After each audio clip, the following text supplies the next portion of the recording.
November వచ్చేస్తోంది. కర్ణాటకలో మళ్లీ కుర్చీలాట తెరపైకొచ్చింది. ముఖ్యమంత్రి మార్పు వ్యవహారం మరోసారి చర్చనీయాంశంగా మారింది.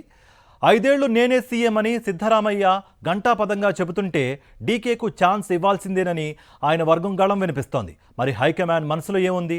నవంబర్ సంక్షోభం గట్టెక్కుతుందా? Watch it.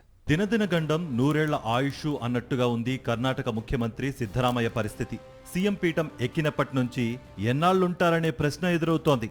సెప్టెంబర్లోనే నాయకత్వ మార్పు ఉంటుందని బలంగా ప్రచారం జరిగింది. ఆ గండం గట్టెక్కేసరికి నవంబర్ ముంచుకొస్తోంది.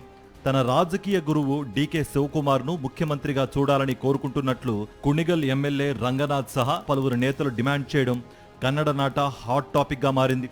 2023 మే 20న కర్ణాటకలో కాంగ్రెస్ ప్రభుత్వం అధికారం చేపట్టింది. ఈ నవంబర్కు 2.5 ఏళ్లు పూర్తవుతాయి. పదవీ పంపకాల్లో భాగంగా 2.5 ఏళ్లకు సీఎం మార్పు ఉంటుందని తొలి నుంచి ప్రచారం జరుగుతోంది.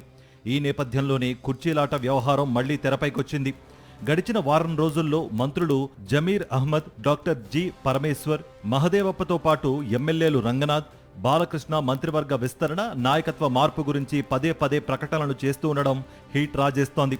వీరంతా డీకేకు మద్దతుగా స్వరం పెంచడం సిద్ధరామయ్యను ఇరకాటంలో పడేసింది. మరోవైపు బీసీ కమిషన్ చేపడుతున్న ఆర్థిక, సామాజిక, విద్యా సమీక్ష డీకే శివకుమార్ పాలిట వరంగా మారిందన్న వాదనలు వినిపిస్తున్నాయి. ఈ కాస్ట్ సర్వేను ఒక్కలిగ సముదాయం వ్యతిరేకిస్తోంది. ఇది రాజకీయ ముఖచిత్రాన్ని మారుస్తుందన్న భయంతో బెంగళూరు గ్రామీణ, తుమకూరు, చిక్కబెళ్లాపుర, పాత మైసూరు ప్రాంతానికి చెందిన ఉన్నత వర్గాలకు చెందిన నేతలు ఒక్కొక్కరుగా డీకే నాయకత్వం అవసరమన్న సంకేతాలిస్తున్నారు.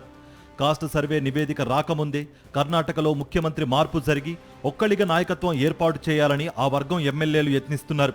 ప్రస్తుతం పార్టీలో 25 మంది ఒక్కలిగ ఎమ్మెల్యేలున్నారు. కాగా నవంబర్లో నాయకత్వ మార్పు వార్తలను ముఖ్యమంత్రి సిద్ధరామయ్య తోసిపుచ్చారు.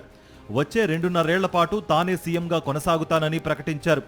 దసరా ఉత్సవాల్లో భాగంగా జంబూ సవారీని ప్రారంభించేందుకు మైసూరుకు వచ్చిన సిద్ధు వచ్చే ఏడాది దసరా వేడుకలకు హాజరై పుష్పార్చన చేస్తాననే నమ్మకం ఉందన్నారు.